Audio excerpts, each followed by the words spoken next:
Assalamu alaikum students. Today we have to practice a few numericals regarding chapter number 8. Obviously you can see the solution of all of these numericals on this word file, but I suggest you to read the numerical and just try to solve this numerical by yourself and then compare your solution with the answer or the solution that is provided here. Okay, so what is the problem statement do we have here?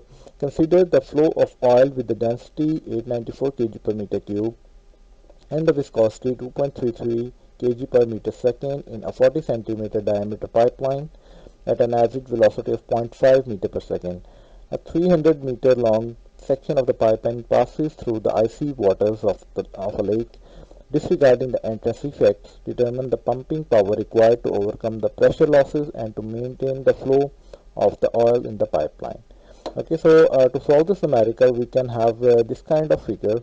The total length of this pipeline is 300 meter, which is given in the question. The diameter, that is here, 0.4 meter, and we have to calculate what is the pressure loss and the pumping power required to overcome that pressure loss. So what we can do here, we are provided with the density of the oil and we know what is the viscosity of the oil.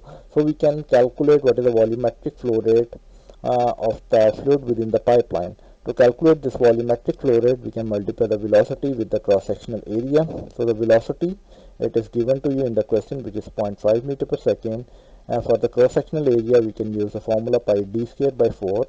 And then we can put the values for the velocity, diameter, and the phi, and we can get the value for the volumetric flow rate that comes out to be 0.0628 meter cube per second.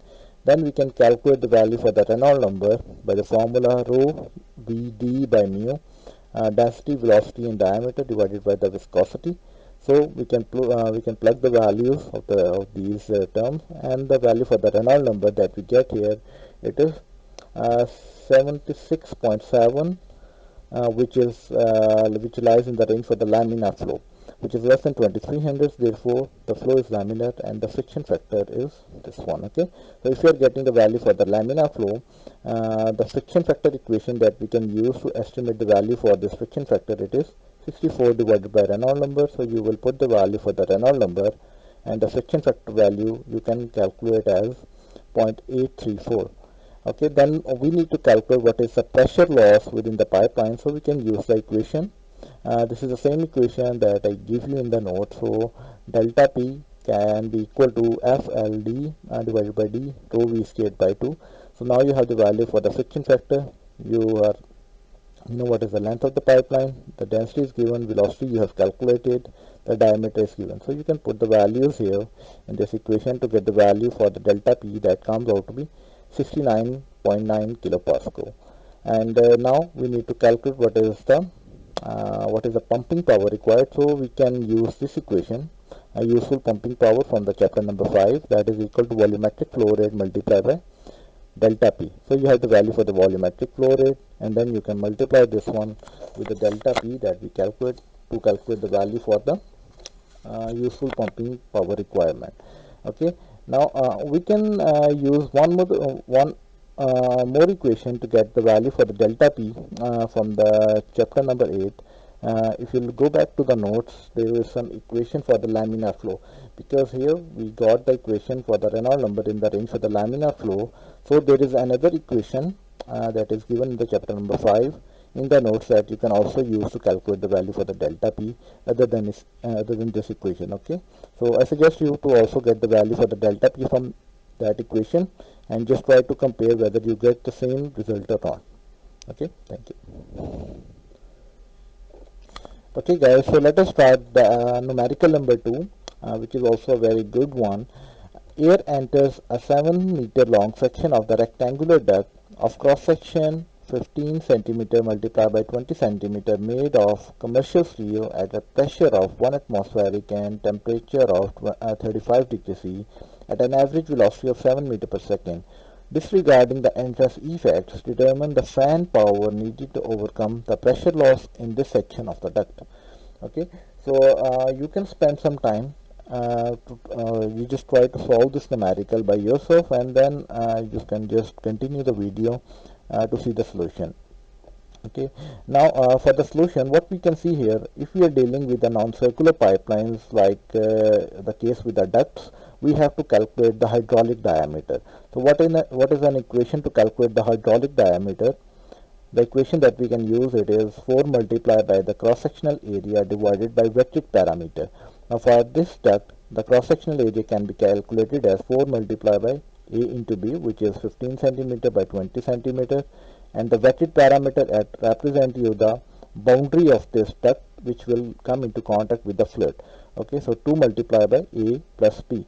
So you will be getting the value for the wetted parameter. You will put the values here to get the value for the hydraulic diameter. Now once you have the value for the hydraulic diameter, you can use this hydraulic diameter to calculate the Reynolds number, and you can also use this hydraulic diameter to calculate the relative roughness which will be coming in the later parts of this question. Okay. Anyways, we have calculated the value for the hydraulic diameter for the non-circular pipelines. Then we can also calculate the value for the volumetric flow rate, that is equal to velocity multiplied by cross-sectional area. So velocity, it is given to you in the question, which is 7 meter per second. The cross-sectional area can be calculated as A multiplied by B. So you have the value for the A and the B. So you can just put the values for the cross-sectional area and the velocity to get the value for the volumetric flow rate.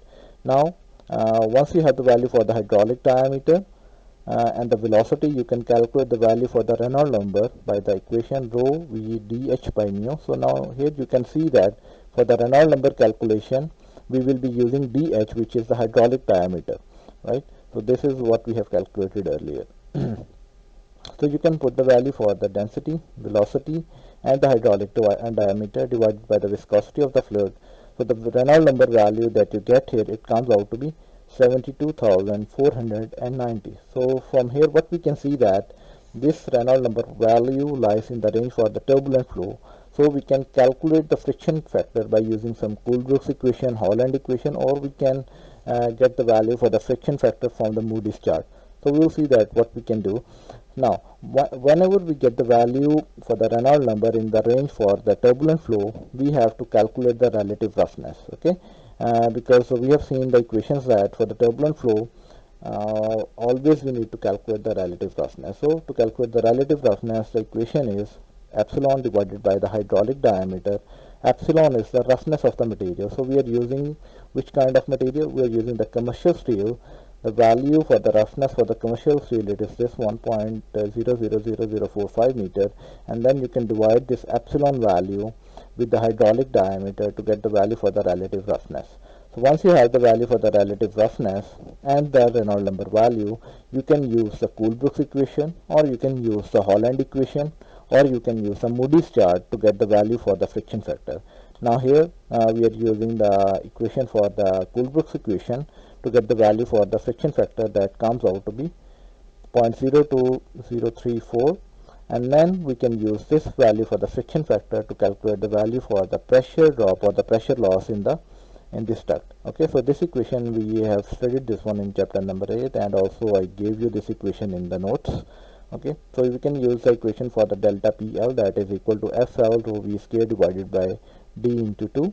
Now we have the value for the friction factor, we have the value for the length of the duct, we have the diameter, which is the hydraulic diameter in this equation, the density is given, the velocity we have calculated, and then this numerical. Okay, so the value for this delta P comes out to be 23.3 Pascal, and if we are supposed to calculate the pumping power requirement or the fan power requirement, we can use this equation from the chapter number 5, that is equal to volumetric flow rate multiplied by delta P to get the value for the useful pumping power or the useful pumping energy, and this comes out to be you multiply the volumetric flow rate with the delta P, which gives you the value for the useful pumping power, that is 4.9 watt. Okay, so this numerical is also very simple, but here we are using the material data to get the value for the relative roughness, and we are dealing with a non-circular pipe,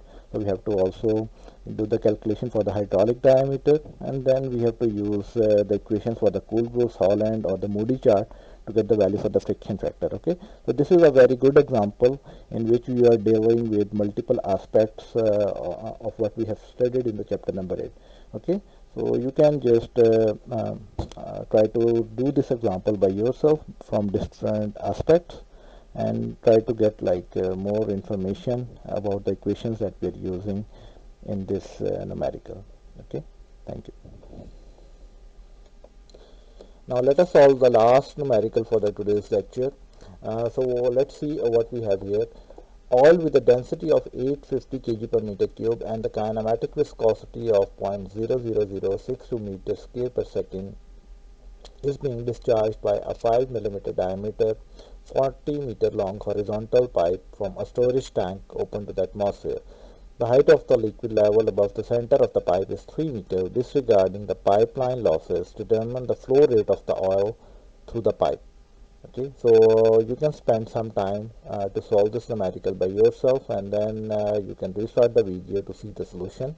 So what information we have here? We are provided with the kinematic viscosity and the density, the diameter for the pipeline, the length of the pipeline, and the height of the pipeline above the water tank, below the water tank, sorry. So what we can do here, we can first convert this kinematic viscosity into the dynamic viscosity that can be used in the Reynolds number equation. Okay, so how we can calculate the dynamic viscosity? We can multiply the density of the oil with the kinematic viscosity to get the value for the dynamic viscosity. That comes out to be 0.527 kg per meter second. Now we can actually calculate what is the pressure of the water within this tank at the point 1, which is this point. This is the point 1. Now you can calculate the pressure at this point, rho gh. So the equation that we can use here to estimate the gauge pressure at the entrance of this pipeline, it can be calculated as rho gh, density for the oil we know, gravitational force value, and the height for this oil tank, it is given here 3 meter. Okay, so we can get the value for the gauge pressure that comes out to be 25.02 kilonewton per meter square. Now if we are having the value for the pressure, the gauge pressure here, we are supposed to calculate what is the delta P within this pipeline, right? So P1 is the gauge pressure that we have calculated. Now we need to calculate what is the delta P within this pipeline. Now this pipeline is basically open to the atmosphere. So what we can do here, delta P, that is equal to P1 minus P2. P1 is the gauge pressure that we have calculated here, and if we are taking the gauge pressure, the atmospheric pressure can be taken as 0.